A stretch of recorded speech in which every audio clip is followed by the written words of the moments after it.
Hello, namaste to all. So आज चाहिँ well miss मङ्गलकै टिमसँगै हामीले चाहिँ डिफ्रेन्ट फिल्डबाट बिलङ गर्नुहुने पर्सनालिटीहरूलाई चाहिँ एउटा इन्फर्मेटिभ र इन्टरेक्टिभ सेसन जस्तो रहोस् भनेर एउटा इन्फर्मल टाइपको सेसन हामीले चाहिँ रन गरिरहेको छौँ। सो आजको क्रममा चाहिँ हामीसँग हुनुहुन्छ हाम्रो आफैमा सर हुनुहुन्छ अशोक प्यासे राई र यता पनि हाम्रो अशोक सर नै हुनुहुन्छ अशोक राईजी। प्लिज दुवैजना धेरै धेरै वेलकम छ। म त्यही अब जोड्छु। यो पछिल्लो समय हामी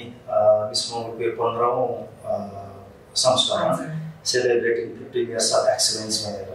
15औँ वर्ष यसपालि हामी 2025मा चाहिँ 15औँ संस्करण हामी सेलिब्रेसन गरिरहेका छौँ। त्यही सन्दर्भमा मिस मङ्गलले यहाँसम्म ल्याइपुर्याउनको लागि विभिन्न क्षेत्रका भनौँ विशिष्ट व्यक्तित्वहरूको चाहिँ महत्त्वपूर्ण योगदान रहेको छ। त्यही सन्दर्भमा आज नेपाली साङ्गीतिक क्षेत्रमा एउटा सङ्गीत संयोजन गीतकार अब सङ्गीत सबै दृष्टिकोण एउटा उचाइमा पुग्नु भएको विशिष्ट व्यक्तित्व सङ्गीत तथा नाट्य प्रज्ञा प्रतिष्ठानका प्राज्ञ परिषद सदस्य र पछिल्लो समय किसिमले भन्यो भने नेपाली साङ्गीतिक क्षेत्रमा हुने गरेका राम्रा उच्चस्तरीय कन्सर्टहरूमा चाहिँ सङ्गीत संयोजकको महत्त्वपूर्ण भूमिका निर्वाह गर्दै आउनुभएको छ प्राज्ञ अशोक राई। यही क्रममा आज चाहिँ उहाँसँग खास गरी जजमेन्टका आधारहरू उहाँहरूको अनुभव कस्तो रह्यो भन्ने सन्दर्भमा हामी कुरा गर्दैछौँ। आज विजेता हामीसँग एन्जेल राई पनि हुनुहुन्छ मिस मङ्गल नेपाल 2024 को विजेता। अब यतापट्टि जज हुनुहुन्छ यतापट्टि विजेता हुनुहुन्छ र एन्जेलको पालो आएनले अघिल्लो संस्करणमा जज र एन्जेलले पनि भनिराख्नुहुन्थ्यो जज चाहिँ म त विजेता चाहिँ हो तर जजको चाहिँ भनौँ न साँच एकदमै सही चाहिँ भनौँ न निर्णय आउँदो रहेछ त्यसका आधारहरू कसरी बनाउनुहुन्छ भन्ने कुरा एन्जेलले पनि भनौँ न जिज्ञासा भनौँ राखिराख्नुहुन्थ्यो। त्यही सन्दर्भमा आज प्राज्ञ अशोक राईसँग कुरा गर्दैछौँ। यही सन्दर्भमा उहाँलाई अलिकति अनुभवहरू भनौँ न जजमेन्टका अनुभवहरू त्यसै कसरी आधार भनौँ न जस्तो अर्गनाइजरले भने त एउटा नम्बरिङदेखि यतिदेखि यतिसम्मको मात्रै नम्बरिङ गर्ने भन्ने हुन्छ बाँकी भनेको सबै जजको हातमा हुन्छ। के अनुभवहरू भन्नुहोस्। धन्यवाद। अब यो निकट भविष्यमा फेरि लागेको मिस मङ्गलको लागि तपाईँलाई सम्पूर्ण टिमलाई अरूण शुभकामना। विगतदेखि नै अब यसले राम्रो एउटा चाहिँ समाजमा समुदायमा राम्रो एउटा छाप छोड्न सफल भएको छ र भविष्यमा नै यसले अझै धेरै उत्तरोत्तर प्रगति गर्नेछ भन्ने विश्वास छ। एउटा योभन्दा अघिल्लो सेसनमा म चाहिँ अब एउटा जजको रूपमा तपाईँहरूले मलाई राख्नुभएको थियो त्यसलाई फेरि पनि तपाईँहरूलाई धन्यवाद छ। जजको हिसाबले कस्तो हुन्छ भने अब अलिकति सबैले अब यो यस्तो सोधा सबैले होइन अलिकति ग्ल्यामर टाइपको सोध्नु हुन्छ होइन यसमा सबैले चाहिँ अलिकति ब्युटीलाई मात्रै होइन अलिक बेसी मान्यता दिन्छन् भन्ने खालको चाहिँ एउटा चाहिँ तर त्यस्तो मात्रै होइन अब ब्युटी एउटा त हुन्छ नै तर त्यस सँगसँगै उसको चाहिँ बौद्धिकतादेखि लिएर होइन उसको त्यो ठाउँमा गएर प्रेजेन्टेसनदेखि लिएर होइन उसको सबै क्षमताहरूलाई चाहिँ राम्रोसँग चाहिँ निहाल्नुपर्छ र मात्र ब्युटीले मात्रै पनि एउटा चाहिँ अब यो त मिस मङ्गल त्यस कारण चाहिँ एउटा चाहिँ त्यो खालको चाहिँ मान्यता राखेर चाहिँ त्यसले मात्रै चाहिँ यसको चाहिँ गरिमा राख्छ भन्ने खालको चाहिँ हामीले जजहरूले चाहिँ मूल्याङ्कन गरेर मात्रै निर्णय गर्नुहुन्छ। जस्तो कहिले भनौँ न प्रस्तुति गर्दाखेरि एकदम कठिन पनि हुन्छ 101 भनौँ न अझै ओभरदा ओभर हुन्छ त्यस्तो बेलामा भनौँ सोच्ने जजलाई पनि सोच्ने समय पनि हुँदैन होइन क्विक डिसिजन गर्नुपर्ने हुन्छ। कहिले जस्तो तपाईँहरूकै पालामा त्यसरी भनौँ न निर्णय लिँदाखेरि आफूले दिएको जस्तो परिणाम नआएको पनि त हुनसक्छ नि।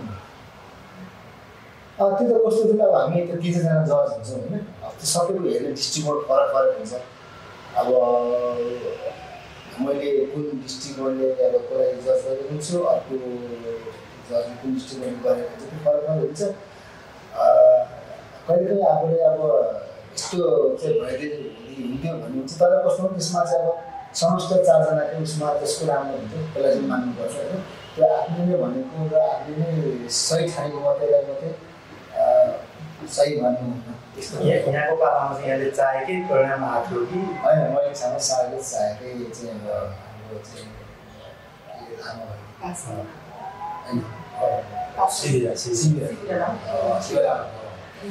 अब त्यो राम्रो गर्नु पर्यो एउटा कुरा चाहिँ के भने मेरो चाहिँ अब जुन अब जुन विषयमा जुन आउनुभएको बहिनी आउँछ नानी आउँछ त्यो शिवलालले चाहिँ मिस मङ्गल भइसकेपछि पनि उसले चाहिँ एउटा चाहिँ मिस मङ्गललाई चाहिँ उसले चाहिँ उस पकडेलाई चाहिँ उच्च ठाउँ पुऱ्याएको छ जस्तो लाग्यो त्यो चाहिँ हुनुपर्छ त्यो भने चाहिँ अनि मिस मङ्गलको चाहिँ अझै गरिमा राम्रो हुन्छ किनभने अब मिस मङ्गल भयो अनि भोलिपल्टदेखि चाहिँ कता त्यस्तो चाहिँ नहोस् त्यो लेगेसीलाई कन्टिन्युटी हजुर उसको त्यो मिस मङ्गल मात्रै हुनु ठुलो कुरा होइन नि त मिस भइसकेपछि कहाँ जाने सोसाइटीलाई कति कन्ट्रिब्युसन के कुरा त्यो यो चुनौती चाहिँ के अरे एन्जेललाई पनि छ केही कुरा यसमा सो यस्तो हुन्छ जस्तै अब तपाईँले भनेको एकदम सही किनकि तपाईँको त्यो फिनालेको दिनसम्म मात्रै सीमित हुँदैन क्या जित चाहिँ जित पछिको अब त्यस पछाडि चाहिँ आफूले चाहिँ के दिने भन्ने कुराले ठुलो मान्यता राख्छ त्यसले चाहिँ हो त्यो सोचले चाहिँ अब आफूले पनि कस्तो हुँदो रहेछ भने अनेस्टली भन्नुपर्दाखेरि चाहिँ आफूले सोचेर अथवा विनर जो हुनुहुन्छ उहाँले मात्रै जिताएर पनि नहुँदो रहेछ कतिहरू त्यो अनुसारको वातावरण मिल्नुपर्छ होइन त्यो अनुसारको सोच मिल्नुपर्छ त्यो अनुसारको प्लानिङ आउनुपर्छ त्यो कुरा बिस्तारै बिस्तारै एक्जिक्युट गर्दै सक्यो भने जसको पनि सोच त्यही हुन्छ विनरहरूको कि होइन ठिक छ मेरो लेगेसी आएपछि होइन म मेरो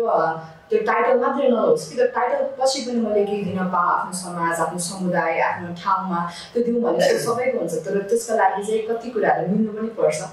त्यो खालको जस्तो लाग्छ मलाई के छ भने म चाहिँ हेर्छु प्रायः होइन अन्य पनि यस्तो मिसहरू त्यो टाइटल दिएपछि जितेपछि म्युजिक भिडियो र फिल्ममा मात्रै सानो प्रायः त्यो होइन म जस्तो एउटा मिस एउटा चाहिँ टाइटल जितेपछि उसलाई सँगले एकदम फोकस गऱ्यो भने चाहिँ उसले कस्तो खायो उसले कस्तो लाग्यो उसले कस्तो बोल्यो उसले कहाँ गयो सब वाच गरेर समुदाय होइन र त्यसकारण चाहिँ उसले चाहिँ अब त्यसपछि झन् चाहिँ आफूले चाहिँ त्यसपछि आफूलाई वास्तवमा वास्तविक विजेता हो कि होइन भन्ने त्यसपछि तपाईँको यो चाहिँ मलाई पनि एउटा के लाग्छ भने कतिपय चाहिँ विजेता भइसकेपछि मलाई कसैले सोधेको छैन खोजेको छैन होला भन्ने जस्तो उसलाई लाग्छ तर त्यो होइन त्यो चाहिँ उसले समाजले उसलाई कोही न कोही व्यक्ति त्यो समुदाय कोही त्यो सम्बन्धित व्यक्ति त्यो चाहिँ भनौँ एउटा क्षेत्रले उसलाई निहालिराखेकै हुन्छ उसको निहालिरहेको छ भन्नुको मतलब आएर प्रश्नै सोधेर के गरिराख्नु भएको छ तिर्खाउने मान्छे चाहिँ खोला धाउने होइन खोला धाउँदैन उदाहरण दिनु होइन यहाँले अब जस्तो सिरियाले भने 2019 को विजेता भएको 19 जस्तो लाग्छ त्यस पछाडि भनेको त्योभन्दा अगाडि चाहिँ विदेशमा पढेर भर्खर नेपाल आउनुभएको थियो त्यतिखेर सिरियाको कसैले चिन्नुहुन्थ्यो लामो समय होइन विदेश आउनुभएको थियो त्यसपछि आउँदा उहाँले 2-3 वर्षमा शिविरा भनेको यो भनेर उहाँले चिनाउनु एउटा भनौँ न एमसीको हिसाबले सोसियल हिसाबले एउटा हिस्ट्रीको हिसाबले यो समुदायलाई भनौँ न कन्ट्रिब्युसन दिन यहाँसम्म कि तत्कालीन सम्माननीय राष्ट्रपतिज्यूको बङ्गलादेशमा भएको औपचारिक स्टेट भिजिटमा सहभागी भएर त्यहाँ चाहिँ 2 देशको के अरे राष्ट्रपतिहरूको चाहिँ भनौँ न विशिष्ट समारोहलाई चाहिँ भनौँ न त्यो एमसीको रूपमा बोल्दाखेरि पछि फर्केर आउँदाखेरि सबैले त्यो प्लेनमा नै हामी राष्ट्रपतिज्यूसँगै सँगै हामी चाहिँ भनौँ न प्लेनमा फर्किँदाखेरि त्यहाँको चाहिँ परराष्ट्र मन्त्रालयदेखि सबै कुराले सिविला कहाँ पढ्नु के गर्नु सबै त्यस पछाडि भने भनौँ पछि राष्ट्रपति कार्यालयको परराष्ट्र मन्त्रालयको धेरै कार्यक्रमहरूले उहाँ गर्नुभयो कि यस्तो डिप्लोमाटहरूसँग गर्नुभएको अहिले अध्यात्मिक शिक्षामा युके हुनुहुन्छ उहाँले पनि सुन्दै हुनुहुन्छ भने त्यो तपाईँको गर्नु छ यो चाहिँ कतिपयले चाहिँ मलाई कसैले सोधेकै छैन भनेको छैन तर गर्यो भने पनि कसैले हामीलाई गर्नु आएर सेवासी पनि दिँदैन होइन तर उहाँहरूले मूल्याङ्कन गर्छ फलानाले ठिक गरेको छ त्यो समुदाय त्यो टाइटल भइसकेपछि एउटा आफ्नो ब्रान्ड त्यो त ब्रान्ड हो होइन त्यो अब ऊ चाहिँ कस्तो त्यो जितेपछि ऊ व्यक्ति होइन क्या व्यक्ति सिर्जना होइन मिस मङ्गल वर्ष कुनै पनि एउटा टाइटल जितेपछि त्यो चाहिँ ब्रान्ड भइसकेपछि उसले आफूलाई चाहिँ त्यो कारण ढाल्नुपर्छ मेरो चाहिँ त्यो चाहिँ अब विनरको माइन्ड हुन्छ नि जुन सोच त्यसरी किनकि अब म आफू पनि 2024 को विनर होइन अब मेरो त अलमोस्ट 1 इयर भइसकेको छ अब 2025 हुन आँटेको छ सो यो अन्तरालमा चाहिँ यो 1 इयरको टाइममा चाहिँ सायद मैले पनि त्यो टाइटल एक्सेप्ट गरेर कतै हुन्छ नि ओहो मलाई अर्गनाइजरले सम्झिनु भएको छैन मलाई कसैले सम्झेको छैन भन्ने सोचले बसेको भए चाहिँ सायद म बिलिङ भइसकेँ तर कस्तो रहेछ मैले पनि जिज्ञासा देखाउनु पर्ने रहेछ क्या एज अ टाइटल विनर भएपछि अथवा त्यो आफूले भएपछि चाहिँ आफू पनि धाउनु पर्ने रहेछ अनि मात्र त्यो कनेक्सन बन्दै जान्छ अनि काम गर्ने त्यो इन्भाइरोमेन्ट बन्दै जाँदो रहेछ क्या फर्स्ट प्लेटफर्म त्यसपछिको प्लेटफर्म बन्नलाई त आफूले नै लाग्नुपर्छ अनि अनि कस्तो हुन्छ नि बिस्तारै अब 1 वर्ष 2 वर्ष हुँदै बिस्तारै बिस्तारै जस्तो धेरै मिसमोल हुन्छ होइन हराएको छ त्यस्तो नहोस् अनि अहिलेको अब जुन अब हुँदै हुनुहुन्छ आउँदै हुनुहुन्छ उहाँलाई पनि अहिलेदेखि नै चाहिँ मेरो चाहिँ भने उहाँले चाहिँ त्यस्तो अहिले त्यो खालको माइन्ड चाहिँ सेटअप भएर आउनु म यो भइसकेपछि चाहिँ खालि म चाहिँ यो ग्ल्यामर फिल्डमा लाग्छु म्युजिकहरू हेर्छु खालि फिल्म गर्छु त्यति मात्रै सोच्नु होइन त्यसपछि झन् ठुलो चाहिँ समुदाय आफ्नो चाहिँ समाज सिउ राष्ट्रपति होइन चाहिँ आफ्नो चाहिँ उत्तरदायी बढ्दै जान्छ त्यस्तो एउटा साधारण जस्तो मान्छेले बोल्नु र टाइटल जितेको मान्छेले बोल्नु आकाश पाताल फरक हुन्छ होइन त्यस कारण त्यसपछि उसले मलाई भने उसले बोलेको उसले खाएको लागेको कुरामा सबैले वाच गरेको हुन्छ त्यस कारण चाहिँ अब उसले कतिसम्म धान्छ भन्ने कुरा हो र त्यस कारण यस्तो ड्युटिनेसले मात्रै चाहिँ मैले सरलाई फेरि ब्याक टु त्यो जजिङ अनि हाम्रो मिस मङ्गोल फेरि पनि जोड्न चाहेँ अब भेरी सुन हाम्रो मिस मङ्गोल 2025 हुँदैछ 15 एडिसनको सो उहाँहरूलाई पनि जति पनि भ्युवर्स हुनुहुन्छ जति पनि इन्ट्रेस्टेड क्यान्डिडेट हुनुहुन्छ उहाँहरूलाई पनि थोरै मोटिभेट हुन्छ अब कस्तो हुँदो रहेछ भने सर तपाईँ एज अ जज भएपछि चाहिँ हुन्छ नि अब इन्ट्रीदेखि लगेर एउटा इन्ट्रीदेखि लगेर मान्छेको कन्टेस्टेन्टको छाटकाट बुझिन्छ नि त जग्गा बसेपछि त निहालिन्छ नि त कन्टेस्टेन्टहरूलाई सबैजनालाई त्यो छाटकाट बुझ्दाखेरि ल यो मान्छेको चाहिँ अलिकति त्यो खालको छै भन्ने खालको इन्स्टिङ तपाईँहरूले कतिको हुन्छ र त्यो इन्स्टिङ लास्टमा गएर कतिको मिटअप भएको छ एक्सपेक्टेसन त जुन तपाईँले सोच्नुभएको क्यान्डिडेट हुन्छ नि यो चाहिँ सक्छ है भन्ने खालको अनि लास्टमा गएर उहाँले मिटअप गर्नु भएको छ कि नै त्यस्तो खालको कुनै छ त्यो त्यसरी पुरा सुरुबाटै मान्छेलाई गएर चाहिँ जजमेन्ट गरिदिनु होइन त्यो अब त्यो उसको काम हुन्छ हामीले जसरी नम्बरिङ गर्दै गएपछि त्यस्तै भएको त्यो नेपालदेखि नै अब यो चाहिँ मिस नम्बर हुन्छ भनेर त्यस्तो खालको मान्छेहरू चाहिँ किनकि अब फर्स्टमा त हाम्रो इन्ट्रोडक्सन राउन्ड हुन्छ नि त त्यहाँबाट बिस्तारै उहाँको चाहिँ मेन पर्फर्मेन्स नोटिस हुन थाल्छ नि त कस्तो हुन्छ भने अब मेरो पहिले एक्सपिरियन्स अनुसार चाहिँ अब इन्ट्रोडक्सन राम्रो भएपछि त्यो मान्छेले चाहिँ अब त्यो अरू पनि राम्रो हुन्छ भन्नु हुँदैन क्या कतै न कतै बिग्रिन्छ हो अनि त्यस्तो खालको कुनै छ तपाईँको हुन्छ नि इन्ट्रोडक्सनमा चाहिँ एकदम राम्रो पर्फर्म गरेको लास्टमा अलिकति क्वेसन एन्सरमा चाहिँ बिगारेपछि चाहिँ त्यो नभएको पनि होला नि त्यस्तो होइन तपाईँले त्यस्तै अब हुँदै गयो अब हामीले नम्बर गइन्छ कहिले अब उसको कुनै ठाउँमा अलिकति ब्याग भएको ठाउँमा नम्बर कम होला राम्रो ठाउँमा त्यस कारण यही मान्छे नै चाहिँ अब पछि चाहिँ अब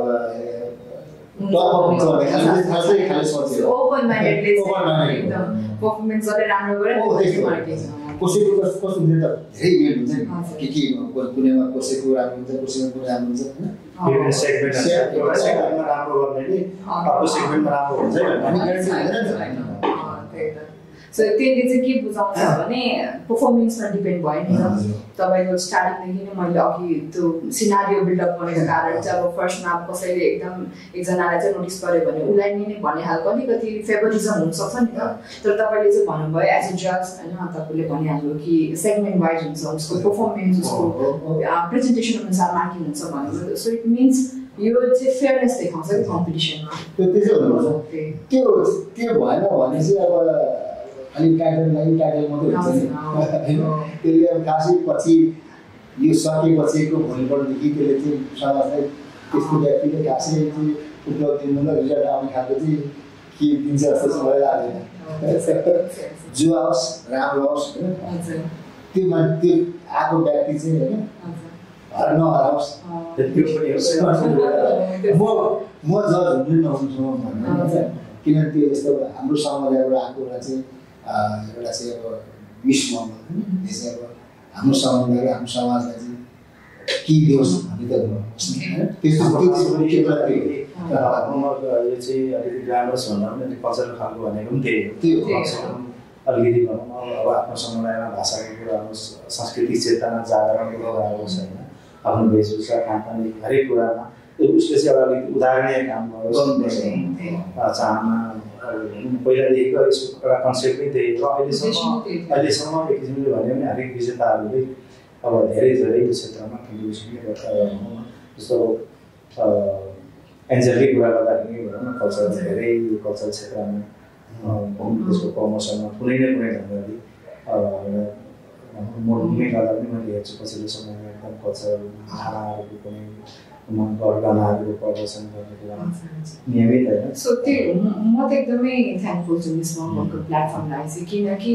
मैले चाहेको र मेरो अल्टिमेट टार्गेट नै त्यही थियो कि आफ्नो समुदायसँग चाहिँ एक खालको कनेक्सन गर्न पाओस् नि त किनकि कति कुराहरू चिताउँदा पनि हुँदैन क्या त्यो एउटा बाटो चाहिन्छ होइन एउटा चाहिन्छ नि त त्यो चाहिँ मिस मङ्गल भइदियो क्या मेरो लागि चाहिँ अब मैले पुरै गर्ने भने मिस मङ्गल पछि नै हो म केन्द्रीयदेखि लिएर जिल्ला समिति सबै यायोखासँग जोडिएको उहाँहरूले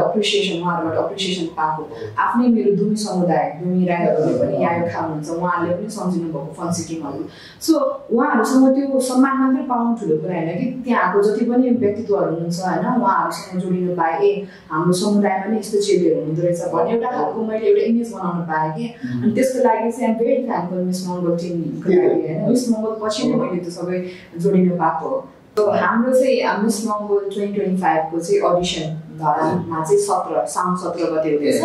अनि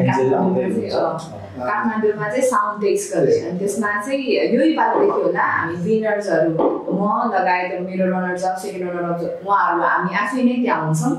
जति पनि इभेन्ट स्टार्ट भएदेखि सबै कुराहरूमा हामी जोडिन्छौँ सायद यो फर्स्ट टाइम नै होला यसरी विनर्सहरू चाहिँ होल अन अर्गनाइजर टिमसँग जोडिएर सबै इभेन्टमा आउनुभएको सो अडिसनमा पनि हामी नै हुन्छौँ धरानमा जान्छौँ हामी काठमाडौँमा पनि हुन्छौँ सो यहीँबाट भन्न चाहे जो इन्ट्रेस्टेड हुनुहुन्छ अथवा तपाईँहरूले एउटा हुन्छ नि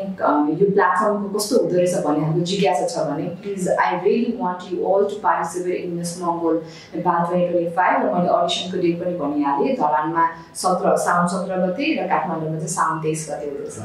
सो वेल मैले भनिहालेँ मिस मङ्गल हुन आँटेको छ अब हाम्रो एन्डतिर हामी आइसकेको छौँ सो सरले अब जानुभन्दा अगाडि चाहिँ अब अपकमिङ जति पनि हुनुहुन्छ उहाँहरूलाई चाहिँ अब के भन्नु पऱ्यो भने कसरी हुन्छ नि मिस मङ्गलको बारेमा अथवा उहाँहरूलाई चाहिँ थोरै प्रेरणा दिनु पऱ्यो भने चाहिँ कसरी भन्नुहुन्छ थोरै जोड दिनु अघि मैले भने जस्तै मिस मङ्गल हुनुभन्दा पनि भएपछि म के गर्छु भन्ने कुरा होइन माइन्ड सेट गरेर आउँछु उहाँलाई अब कस्तो छ भने अब अहिले हाम्रो सपना क्षेत्र चाहिँ कस्तो भने आफ्नो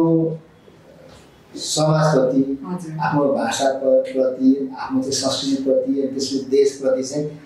आफूले गौरव गर्ने खालको हुनु पऱ्यो होइन र त्यसपछि अब त्यो भइसकेको व्यक्तिले चाहिँ यो कुरा भन्दाखेरि समाजमा ठुलो त्यो चाहिँ असर हुन्छ प्रभाव पार्छ त्यस कारण चाहिँ अब त्यो उहाँले त्यो खालको चाहिँ अब होइन बौद्धिक विकास गरेर आउनुभयो भने चाहिँ त्यसले चाहिँ अझै राम्रोसँग चाहिँ उहाँलाई चाहिँ भइसकेपछि यो ठाउँमा चाहिँ हराइँदैन उही समाजमा हराइँदैन त्यो चाहिँ अनि त्यस्तो खालको चाहिँ मान्छेले गरेर आज आउनुभयो भने अझ राम्रो हुन्छ होला अरू अन्य कुरा त अब त्यो त तपाईँहरूको यो ट्रेनिङ पिरियडमा उहाँ त अब सिकाएको हुन्छ होइन तर पहिले नै एउटा चाहिँ राम्रो चाहिँ माइन्ड सेटअपले आउनुभयो भने अझै राम्रो हुन्छ आजको हाम्रो बसाइको अनौपचारिक कुराकानी धन्यवाद।